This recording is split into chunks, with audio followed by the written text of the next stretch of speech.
Então, pessoal, boa noite no encontro de hoje. Eu sou Andressa Muniz. O tema do encontro de hoje é a perspectiva antiespecista e descolonizada do ecofeminismo. E temos como convidada a Martina Davidson, que é militante, mestre e doutorande em bioética. Martina, é com você. Boa noite a todos, espero que esteja dando para me ouvir, para me ver bem. Eu sempre tenho alguns problemas de iluminação aqui, mas espero que esteja tudo bem. Bom, queria começar agradecendo muito o convite de estar aqui com todos vocês, agradecer principalmente a Maria Alice, que fez esse convite de forma sempre muito incrível e estimuladora, e também a Andressa, que assim, é uma colega que eu admiro de muito, então estar aqui compondo esse espaço junto a ela também me emociona bastante. Eu fui apresentar, né? Então acho que eu sempre acabo falando um pouquinho mais sobre quem eu sou, né? Porque eu acho que quem a gente diz muito da forma que a gente vivencia, vê o mundo e aspira sobre ele, né? Eu sou Martina Davidson, eu tenho uma trajetória acadêmica, né, na área de bioética, por mais que a minha graduação inicial tenha sido em ciências biológicas. Mas, para além disso, eu sou militante anarquista, transfeminista decolonial, é, atuo, né, em projetos e milito, né, contra o ecocídio, né, então contra o assassinato do nosso meio ambiente. Sou militante em prol da libertação animal, sou vegana, e sou uma pessoa não binária, lésbica, né, então isso também acaba formando um pouco o panorama de quem eu sou e de por que eu vou falar da forma que eu falo e a partir dos lugares onde eu tô falando, né? Quando escrevi o capítulo, né, que a gente discutiu, eu vinha pensando há um tempo na importância muito grande que existe da gente usar referências teóricas que saiam, né, dessa caixinha clássica das teorias animalistas. E aqui eu não estou querendo dizer, então a partir de agora a gente vai abandonar determinadas referências, né? Eu estou falando justamente sobre fazer um movimento de transpor os limites, né, e de redesenhar esses limites de forma que vozes que foram historicamente oprimidas e silenciadas passem a ser ouvidas, né? Então, é importante marcar, né, através desse momento no qual a gente está falando de ecofeminismos, né, inclusive, que obviamente não é só o Peter Singer ou o Tom Regan, né, que abordaram a questão animal ao longo da história, né? Mas as epistemologias decoloniais, as transfeministas, as ecofeministas, né, as narrativas dissidentes, elas também são fontes muito férteis, né, para a gente pensar na superação de uma visão hierárquica e reducionista da diferença, uma diferença que inclui também a animalidade, né? Então é nesse sentido que eu acabo achando importante que a gente visibilize mesmo, né, com outras contribuições teóricas e práticas, né, e aí foi muito bem dito pela Andressa, inclusive a própria contribuição prática, né, da Regina Celli, mas temos muitas outras que a gente poderia citar, né, mas é importante a gente visibilizar essas contribuições enquanto capazes de produzir ou de conduzir a gente, melhor assim dizendo, né, para uma defesa mais complexa e mais heterogênea do especismo, né? E do antiespecismo, perdão, né? Obviamente que a gente está defendendo o antiespecismo.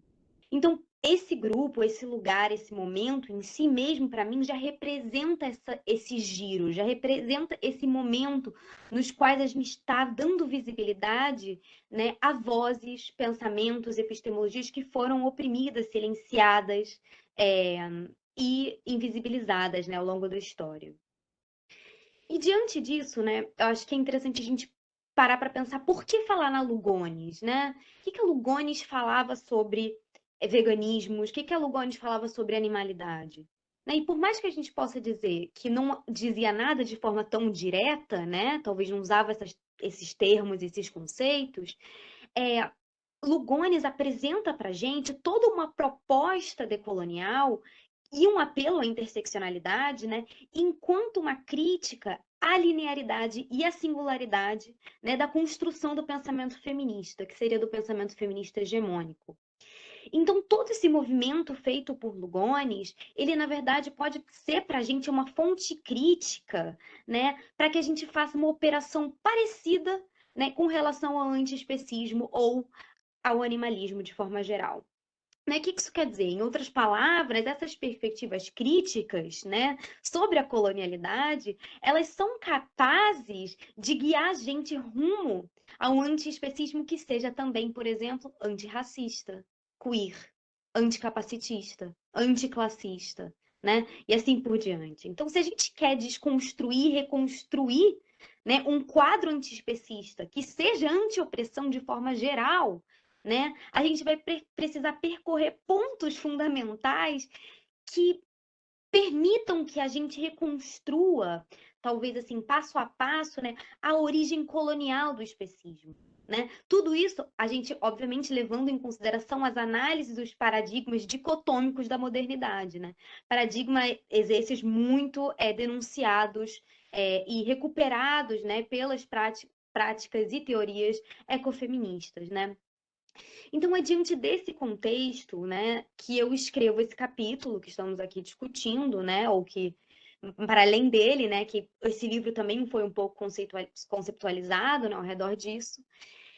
E eu introduzo, então, Lugones enquanto uma chave, que pode ser considerada, inclusive, uma chave central para a discussão sobre veganismos, animalidades e os múltiplos entroncamentos entre essas diferentes áreas, né, que na verdade fazem parte de uma só, né, também.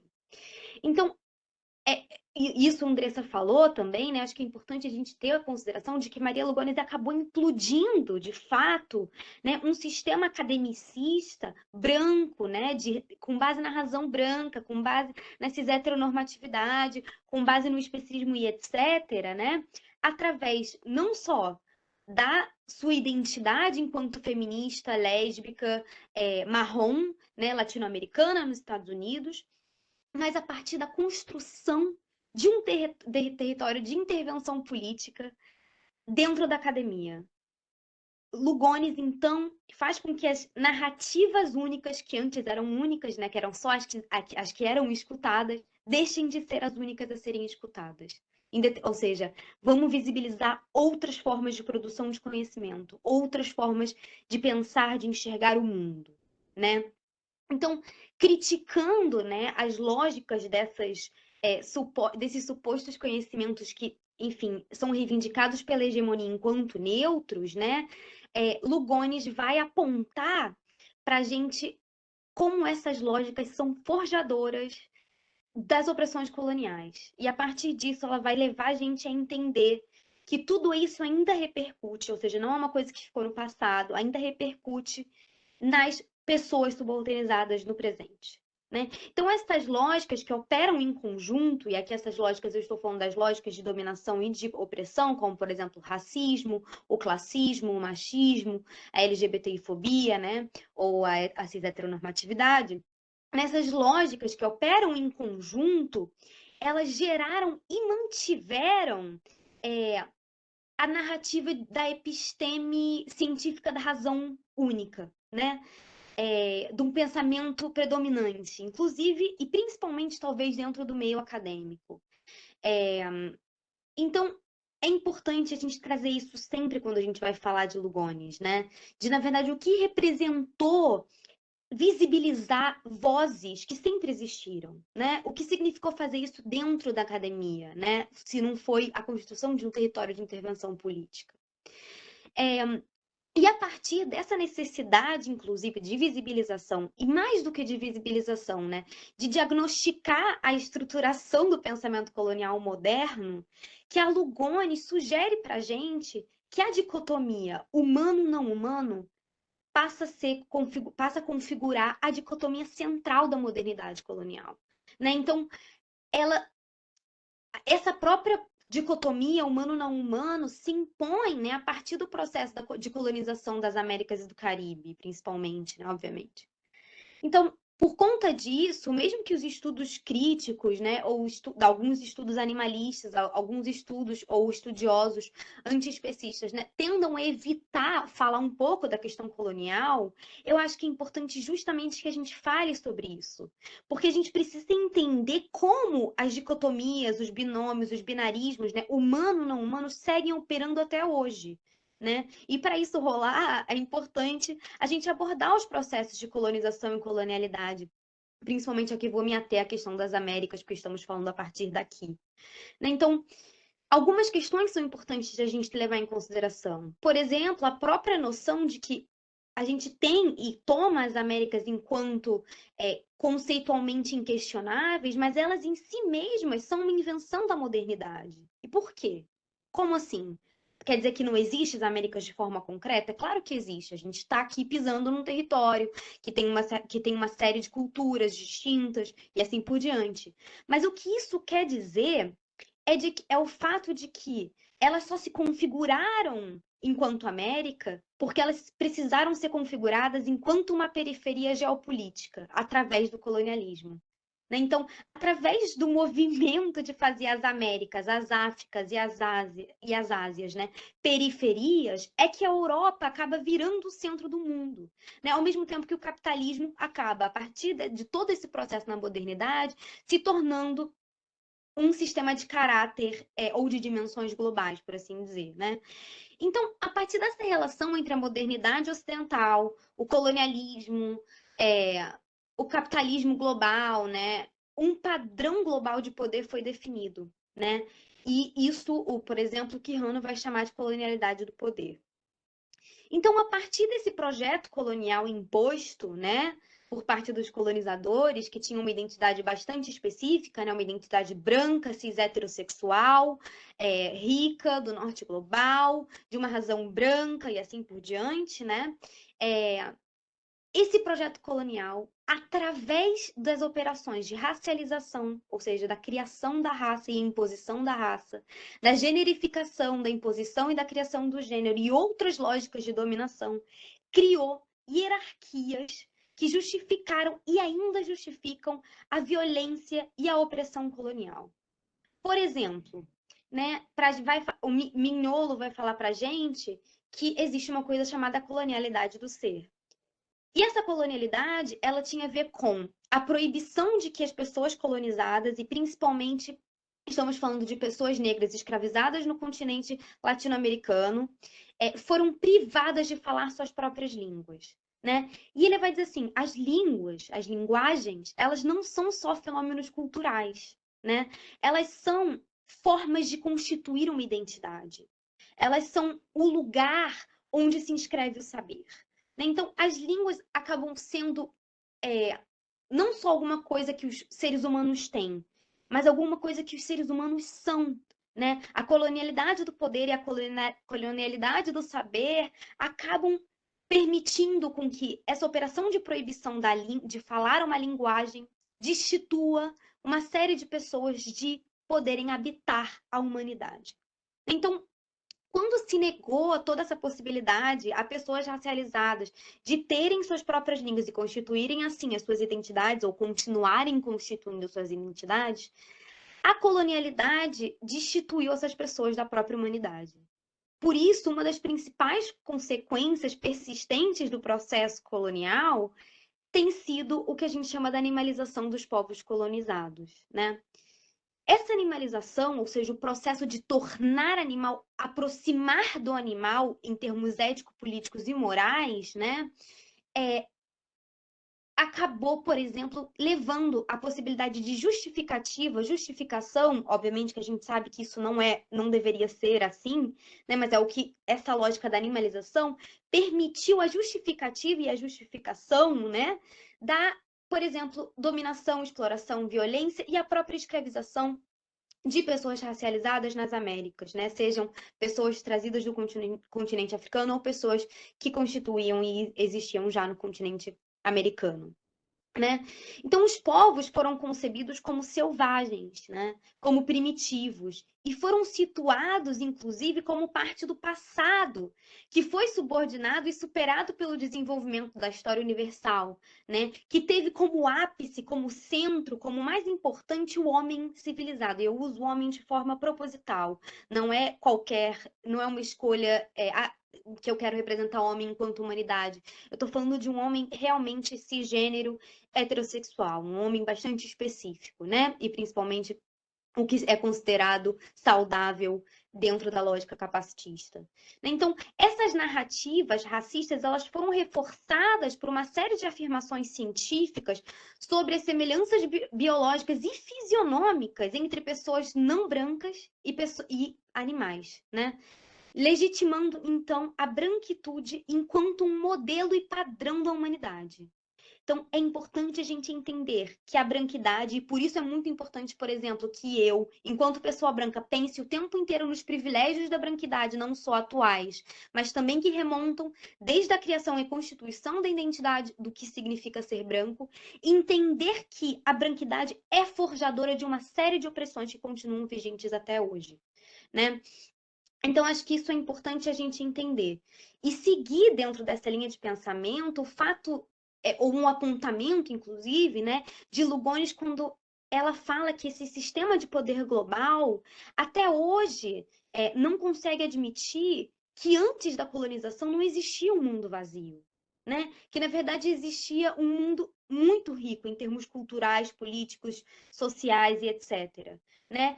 E é importante reconhecer, né? Na verdade, a colonialidade, ao invés de reconhecer a preexistência de toda uma estrutura presente, de múltiplas estruturas, né?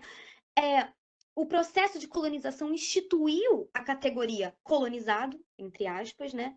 E a partir dela reduziu essas pessoas a seres destituídos de moralidade, né? Uma moralidade que só era e só é atribuída a determinados tipos de ser humano. Um ser humano branco, um ser humano cis heteronormativo, um ser humano magro, um ser humano do norte global, né? Um ser humano rico, um ser humano que utiliza da razão plena e assim por diante. Então, nesse contexto, Lugones traz para a gente a dicotomia, né, hierárquica como uma marca do humano, né? E como isso, essa dicotomia hierárquica, ela se transformou numa ferramenta, né, normativa, talvez, por assim dizer, para condenar o colonizado a um espaço de inferioridade moral, né, e ética e política, né, por assim dizer. Então, a ausência de humanidade que foi empurrada, delegada e imposta às pessoas que foram colocadas dentro do grupo dos colonizados bestializou essas pessoas, animalizou essas pessoas. Tudo isso para e no sentido de justificar a exploração dessas existências, a opressão dessas existências e a objetificação delas, né? Então, a análise em torno da criação ou da imposição da dicotomia entre humano e não humano, né, acaba sendo um caminho ou uma operação falsificadora e justificadora da exploração. Né? E é muito importante para a gente entender a colonialidade e o próprio projeto colonizador enquanto contribuintes da lógica especista. Né? Então, se a razão branca europeia justificou a exploração com base na não-humanidade ou na subhumanidade, né, a não-humanidade passa a ser, então, a característica permissiva desse ato de exploração e subjugação. Né? Essa lógica, então, ela é diretamente aplicável ao caso dos animais mais que humanos ou os animais não humanos, né? Que por serem de outra espécie são classificados como menos que humanos e sob esse guarda-chuva, né, a exploração e o extermínio desses seres é altamente legitimado. Né? Não é à toa, por exemplo, que o aparato colonial estabeleceu um conjunto de lugares ou espacialidades da morte, né? E disciplina para confinar outros animais a diversos espaços de violência e exploração, que é o caso de muitos que a gente pode citar exemplos, como os zoológicos, as casas de animais, circos, aquários, fazendas, né? Assim por diante, nos quais os seres humanos, os seres não humanos, além de passarem por uma inferiorização moral, né, e constitutiva também da opressão, elas acabam sendo reduzidas também a uma mera mercadoria. né? E a partir desses processos e dessas operações, as vozes que sempre existiram, os animais sempre falaram, né? Essas vozes se transformam e permanecem inaudíveis, né? Só que é importante, né, a gente entender como o projeto colonial estabelece, então, formas de poder que duram até hoje através da racialização, da generificação, do capacitismo, do estabelecimento de uma epistemologia ocidental branca como única, entre outras, né? Por quê? Porque é importante para a gente entender isso dentro do contexto do que significa o animalismo, né? Do que significa ser mais do que humano, né? Do que significa ser não humano, né? A animalização, e é importante destacar isso sobre ela, é, só vale, isso a Andressa falou também, né? Enquanto um recurso que se baseia num argumento de inferiorização, né? Enquanto existir a colonização, existirá o especismo, enquanto existir a colonialidade, existirá o especismo, enquanto existir o especismo, existirá o argumento de inferiorização moral aplicado àquilo que é considerado subhumano, não humano ou animalizado, bestializado, selvagem, etc. Então, em outras palavras, a gente vê com isso, né, a necessidade de articulação de movimentos antiespecistas que se engajem em uma discussão decolonial e também antirracista, por consequência, obviamente, né? Porque a supremacia branca ocidental continua a dominar as narrativas de construção do antiespecismo, né? E nenhum debate, nenhuma militância, nenhum ativismo antiespecista vindo de vozes puramente e meramente hegemônicas podem ter um compromisso completo com a decolonialidade, né? Então, aonde essa proposta, onde tudo isso que eu estou falando pode levar a gente, assim? Na verdade, a própria fragmentação, né, epistemológica e política dos corpos e da terra permite, isso o Lugones vai dizer muito bem num texto em 2014, né, permite uma construção baseada na resistência à colonialidade, né? As categorias criadas através do gênero, da racialização, da cis-heteronormatividade, do capacitismo e assim por diante, são instituídas enquanto políticas diferenciadoras. E então, portanto, por conseguinte, né, de opressão ao colonizado, né? E todas essas políticas instituídas geraram respostas de resistência, por mais que muitas delas tenham sido e ainda sejam invisibilizadas, né? Então, é importante a gente entender a resistência, isso dentro da própria teorização de Lugones, né? É importante a gente entender a resistência como uma ação relacional subjetiva, né, intersubjetiva, né, de propagação da libertação, tanto de forma adaptativa quanto, por exemplo, oposta, né? A resistência, então, aqui para a gente, seria a tensão constante entre a formação do sujeito e a subjetividade ativa que resiste e se expressa em uma forma de contestação da norma, né? E é essa contestação da norma, né, que constrói o que para Maria Lugones é a infrapolítica que fala das margens e que demonstra o potencial das comunidades oprimidas e subordinadas para a construção de sentidos que rejeitam a organização e a hegemonia social estruturada pelo poder colonial, né? É na existência colonizada e subalternizada que o desvio do hegemônico se estabelece como uma vitória infrapolítica, né? A formação e sobrevivência de identidades diferenciais e decoloniais. A sobrevivência, a perseverança, a luta pela existência de diferenças desviantes do que é esse ser hegemônico colonial, né, é importante como ponto comum, né, de partida para as minorias políticas, né?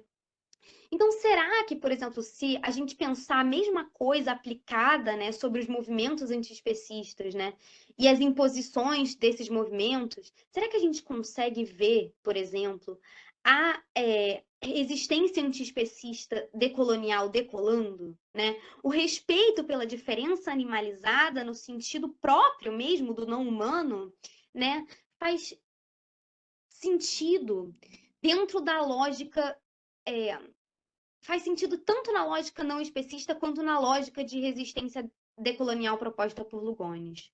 Por quê, né? Porque se a diferença, e quanto maior ela for, né, mais justificada é a exploração e opressão colonial com base em direção a essa diferença, né? Então, se a diferença se traduz em opressão e se preservar, respeitar a diferença e conseguir ou adquirir os direitos, né, básicos é essencial para resistir, então cabe a gente, né, pensar e nos perguntar determinadas coisas, né? Por que a gente vai achar que a luta contra o especismo deve fazer parte de um projeto mundial mais justo?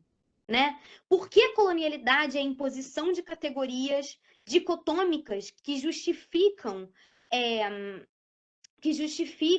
a opressão e a exploração, possibilitam, né, a gente repensar também a forma que o poder colonial legitima o racismo, o machismo, a LGBTI-fobia, o capacitismo e assim por diante, né? Assim como o especismo. Né? A gente acaba vendo e criando, então, uma via de mão dupla, na qual a decolonialidade ela precisa estar comprometida com o fim do especismo. De fato, a dicotomia central instituída na modernidade no processo de colonização e persistente através da colonialidade é a dicotomia central entre humano e não humano, no qual o não humano é tido enquanto referência de inferiorização moral.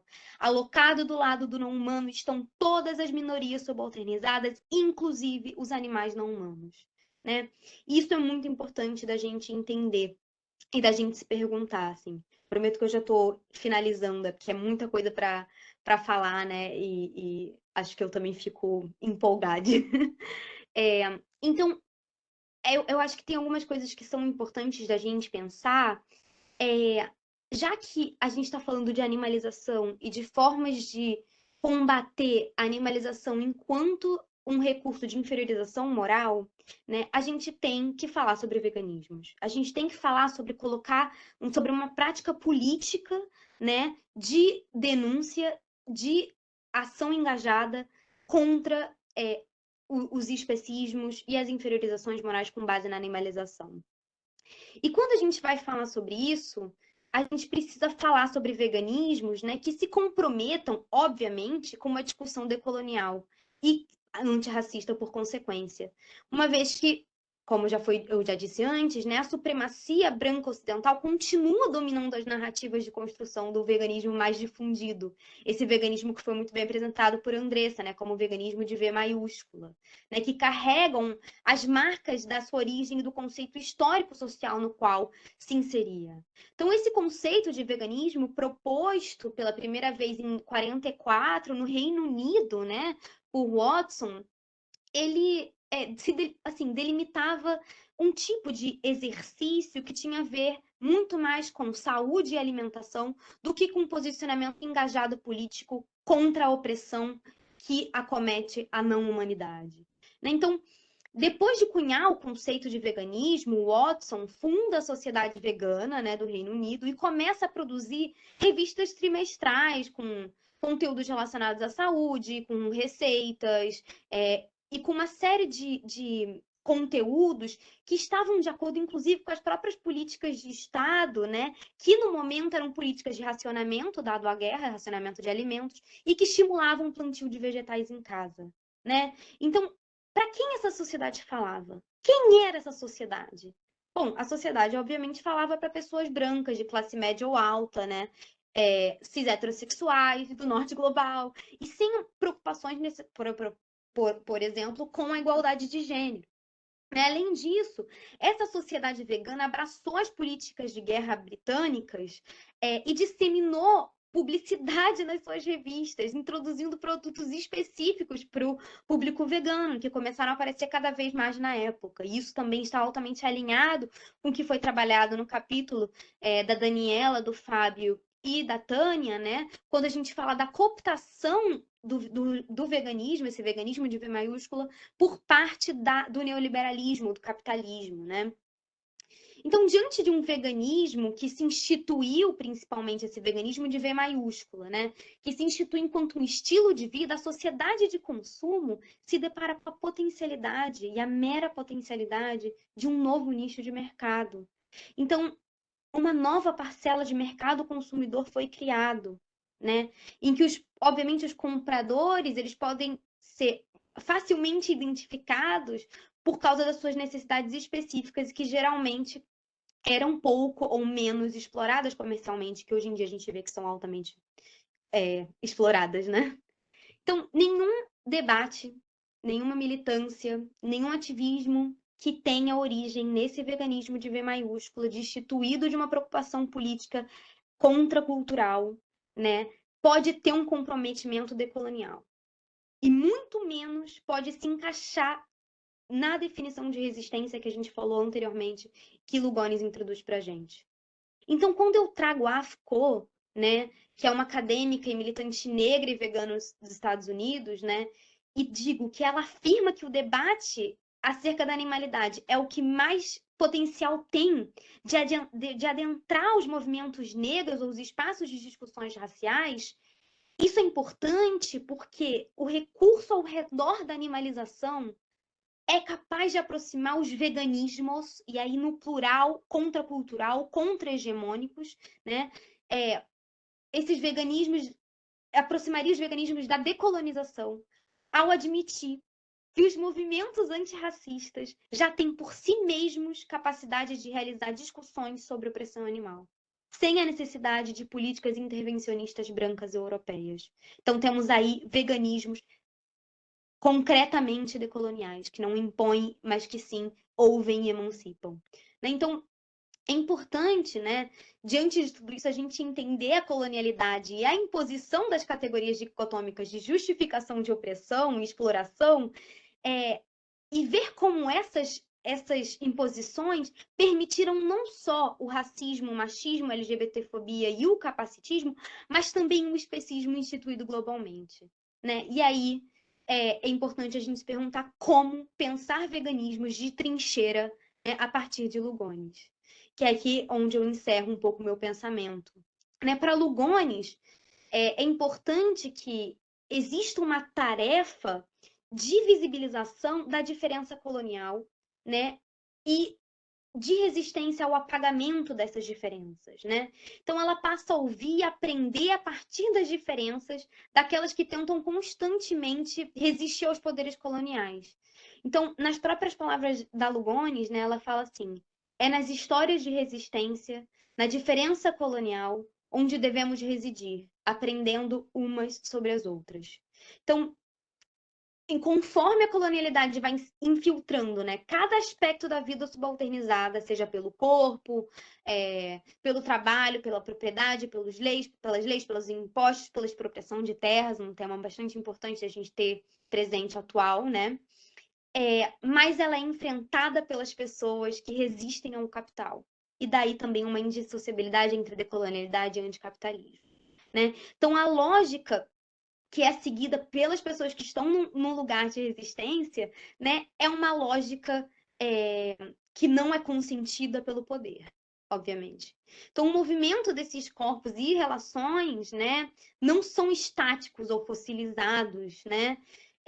Ao contrário, eles estão o tempo inteiro respondendo ao poder, né? E na maior parte do tempo sem ceder, inclusive, né, as maneiras que podem ou não ser benéficas para o capital, né? Então, a gente se encontra nessas trincheiras, nas trincheiras que são um lugar de resistência. A gente se encontra, inclusive, com a animalidade dentro dessas trincheiras, além de com pessoas subalternizadas, né, e subhumanizadas ao longo do tempo, né? A gente caminha por elas, né, por essas trincheiras, a gente se cruza nelas, a gente se esconde nelas, mesmo que a gente esteja também resistindo à plena vista quando isso seja necessário. Então, assim como o feminismo decolonial existe e resiste nesse espaço de desafio, né, que é a reivindicação da diferença, os veganismos também podem ou deveriam existir e residir nessas trincheiras. É a partir do proposto por Lugones, né, que eu me torno capaz de pensar um veganismo decolonial ou veganismos decoloniais, né, não só pela lógica articulada entre a colonialidade e o especismo, entre as opressões e a exploração dos animais não humanos, né, mas também pela capacidade de pensar a partir da resistência, pela escuta das diferenças, sem impor, obviamente, mas construindo em conjunto com pessoas humanas e não humanas, veganismos melhores e mais justos, né? Com base numa questão ética e política e não só numa estética, num nicho de mercado, ou numa série de outras questões que tinham a ver basicamente com esse veganismo de V maiúsculo. Então, para mim, não podem existir veganismos sem decolonialidade. Não pode existir decolonialidade sem veganismos. Quem sabe, inclusive, não pode existir a liberdade dos corpos que circulam nas trincheiras, né, sem que se escutem e incluam, né, todas as diferenças no que se chama de resistência ao poder colonial. Então, o antagonismo do poder é a potência. E se alguma coisa o Lugones nos ensinou é que a gente tem essa potência. É a potência que as vozes lésbicas, negras, transexuais, gays, intersexo, bissexuais, chinesas, coreanas, indianas, indígenas, de pessoas com deficiência, de pessoas gordas, de todos nós subalternizados têm, né? E se tem potência, é antagonismo do poder. E eu digo, em homenagem a Lugones, né, que nos impotenciemos, que a gente crie, através das nossas existências que são resistência, veganismos decoloniais traduzíveis a realidades concretas latino-americanas ou do sul global, sem uma imposição de um veganismo classista, cooptado pelo neoliberalismo. Né? É a partir de Lugones e da força que ela teve em desbravar essas trincheiras dentro e fora do território acadêmico, né, em apontar essas trincheiras, em estimular que elas sejam ocupadas, é que hoje eu sou capaz, por exemplo, de estar onde eu estou, né? Então, eu termino, assim, clamando para que a gente consiga implodir a colonialidade pelo lado de dentro e que a gente consiga resistir a ela pelo lado de fora, tanto por Lugones quanto por todos nós, né? E que a gente consiga usar essas linguagens insurrectas que tanto são capazes de libertar. É isso, gente. Muito obrigada. Desculpa eu ter falado muito.